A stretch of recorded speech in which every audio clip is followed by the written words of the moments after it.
la crise, elle plaide un peu pour pas forcément pour l'économie sociale et solidaire dans sa version la plus absolue, mais pour intégrer de nouvelles dimensions à l'économie classique et dans certains cas pour aller véritablement vers l'économie sociale et solidaire.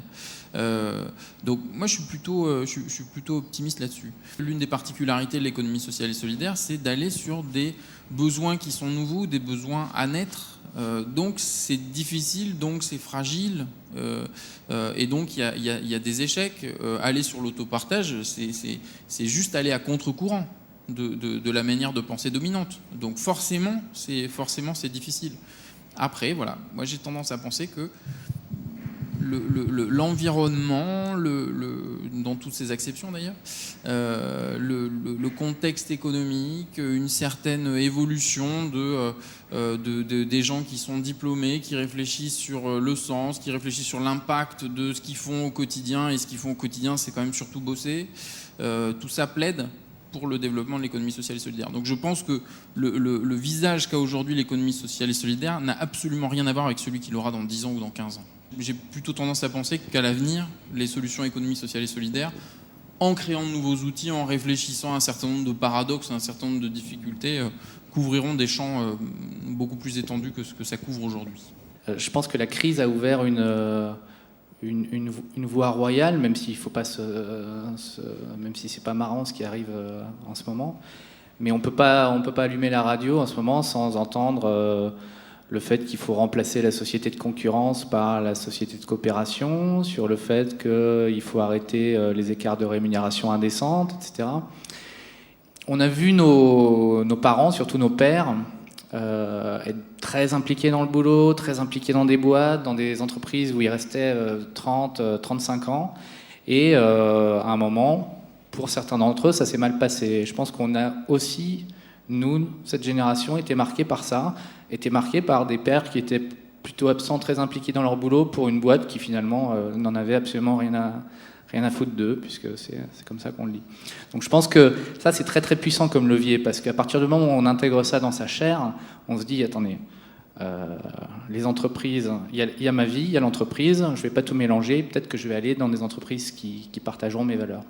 Oui, il est vrai qu'on voit des démarches de coopération se mettre en œuvre de plus en plus, que ce soit dans l'économie dite classique que dans l'économie sociale et solidaire. Donc on peut très légitimement penser qu'elles ont beaucoup plus d'espoir et qu'il y a beaucoup de satisfaction à promettre en fait dans les démarches de coopération dans le cadre de l'économie sociale et solidaire. Donc bienvenue à toutes celles et à tous ceux qui feront acte de coopération dans leur vie professionnelle. Voilà.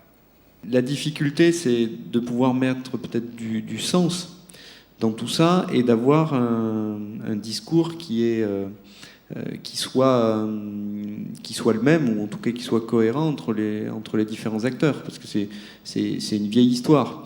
En même temps, on se rend compte aussi que ça bouge dans la société, mais alors ce qui n'est pas un hasard non plus, c'est que ça bouge aussi au niveau des élus, au niveau des interlocuteurs, puisqu'on a de plus en plus souvent, si vous regardez les organigrammes, on va trouver de plus en plus souvent des élus qui ont une délégation spécifique sur la question de l'économie sociale et solidaire.